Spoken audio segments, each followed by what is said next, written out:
What's up, everyone? Welcome back to the Collider Interview Studio. It's South by Southwest 2014. Did I say 2014? Oh. You did. My brain is mush. It's 2024. Was America better in 2014? 2014 was the year I was hired full-time at Collider, so I feel like Congratulations. that's the good angle of it. Back to the beginning. I'm just going to roll Lovely. with that because that's how things go at this festival. Huge congratulations on High Tide. Thank you. Thank you. I have seen the movie. I love the movie. Our audience will not know what your movie is just yet. So, Marco, I must give you these duties. Would you mind giving everyone a brief description of High Tide? High Tide is my first feature film, and it's about it's a story of an undocumented Brazilian immigrant who finds himself lost in the queer mecca of Provincetown. He is waiting for this lost American lover to return to the town. He cannot go back to Brazil. His visa is about to expire. He's really in a limbo and stuck. And in this limbo, he meets an African-American nurse, Maurice, who also feels lost in today's America for other reasons, and they connect. They embrace each other, bodies and souls, and together they reconcile their past and their uncertain futures. That connection, the cast chemistry there is through the roof. I'm going to come back to that. Marco, I want to stick with you for another minute, though, because I was reading you have a theater background. Two-part question about going from theater to making your first feature. What is something about your theater experience that you found coming in handy on a film set? But then also, what is a learning curve you experienced adjusting to a new medium? I have to say, the first time that I realized I wanted to be a storyteller for my rest of my life, I was in a movie theater, and I was 11 years old. I was watching Jane Campion's The Piano. I don't know if I fully understand what was going on that big screen, but I was like, that's what I wanted to do. So, but theater was really more accessible for a lot of reasons for an 11 years old kid. So I just started doing theater as an actor first, and then I started to write and directing, etc. And that was my life. I love the stage. I love the craft of writing, of playwriting. But movies have always been my inspiration. So when I was offered the opportunity to turn a short play into a short film, I immediately jumped on it. And I don't know, it was an incredible experience. I immediately felt that it was a complete new toy I could play with. I had the whole visual aspect of it, that it wasn't scaring me at all. It was actually an added language to my voice. And at the same time, I could see, and still can, while I have so many things to learn still, I'm just a beginner in the film industry, but I can see how my theater background, especially with the actors, who it's what I really love the most to work. I think if you don't have a script, you don't have a film. But if you don't have the performances, you don't have anything. And I think the patience of the rehearsals in a theater is really functional for me as a director on set. So I assume you had rehearsal opportunity. No. You didn't. Oh God. No, that's exactly why. We shot it in 17 days. They were supposed to be in 18, but then, bad weather and then so 17, 18, like, I don't think either option sounds very good. Wow. But that's what I mean, like, no rehearsals, but that patience of the rehearsal that I used to have in theater now is giving me the quickness to understand and to find like the right spot, the right moment, the right language to be with my actors, to get the best out of them and doing what's best for them too. I'm gonna come to you too in a minute, but Marisa, I wanted to start with you as far as the cast goes, and also you're an executive producer on this, right?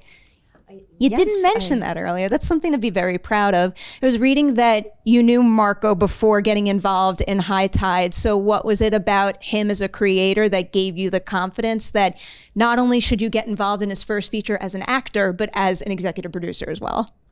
Well, when we knew each other from the theater, we met in the theater. So we've had a collaborative artistic relationship for a long time, and are best friends, and we just have a great time together. And so there was no question. And I loved the role. I mean, we're talking about him as a a director, but he produced this film and he wrote this film. He did all of those things.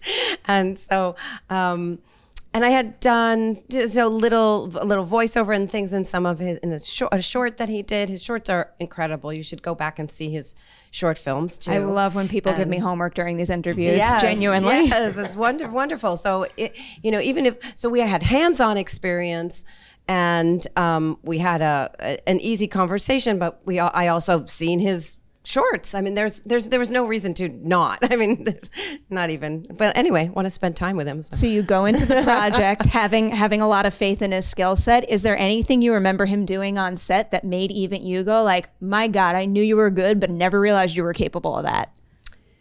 Well, I knew he was capable of a lot, but there were definitely. There were a few times where, I mean, both of us, and they know each other better than I do, and we still would say to each other, "Oh my God, he's such a great director," and he's the space and the concentration and the understanding of the characters, what the character needs to do in that moment, and you know what we need for the overall. It's just that he has it in his hands and then gives you a lot of space without rushing, and the attention, the attentive, the deep listening. I think is also it's such a comfort, and it's the key to a lot of things. Oh, absolutely. So now for the two of you, one of my favorite things in the world is talking about the value of a good scene partner. Can you each tell me about something the other did for you as a scene partner that either helped you through a tough scene or maybe helped you access something in your own character that you wouldn't have been able to reach without him? Oh, that's a good question. That's beautiful, actually, that you say this, because he's just, you cannot do it by yourself. There would be absolutely no Lourenço if there was no Maurice. From the moment we met, James and his kind soul and heart was I felt immediately safe and connected to him in that sense. And these were stories that we both wanted to tell very much. You know, I identify a lot with my character. He said he does too. So we wanted to tell that story so bad and make it so real and make it so beautiful. And James was, I can say that by far, the best scene partner I've had in that sense. He was amazing from the beginning, and having Marco guiding us and so much trust between the three of us. I mean, I can't imagine for him, but jumping in this where I was with the script for 2 years together with this directing, you know, his scene partner, where I'm sure it wasn't easy, and he was so gentle and so kind, and the appreciation and the respect he has for the craft is beyond. So it was the most beautiful experience having this one. He's my friend for life now. I love this guy. You know, the thing about Marco is, of course, there's so much to love about him physically. And, you know, look at him, he's gorgeous. And, you know, as an actor, I knew I had to fall in love with him. And so immediately I was searching him and looking at him and finding things that I could fall in love with. His eyes, his eyebrows, the way his lips look. Like I wanted to connect to certain things that I could look at to remind myself, like, why are you attracted to this, you know, guy as a character? But then, of course, as I got to know Marco, the person, I was able to pull things just in our interaction when we first met, when we started rehearsal, how gentle, how kind, all of those things he were. And I was able to apply those things also to Lourenço. And so when we were in scenes, I would remind myself the reasons why I was attracted, you know, to him. And then also his eyes are so kind. Whenever I would feel a bit ungrounded or a bit maybe not present, all I had to do was look into his eyes. And it was a sea of, there's a line, Marco, please tell me, at the very beginning of this script, when you describe him, when you describe Lourenço, there's a very specific description of him, and it was something behind his eyes. Do you remember? I remember that it was about his eyes, but I don't really, it was a description of the character. I think it was loneliness in his eyes. I think that's what it was, loneliness in his eyes. And that was the thing that I also connected with in terms of, we see each other. Because also the character Maurice has a loneliness in terms of, in this country as an African-American, in terms of this feeling of unbelongingness. And then also in Provincetown, in terms of looking around and not seeing people that look like him. And so I could look into his eyes and think to myself, we see each other, like we connect, we identify.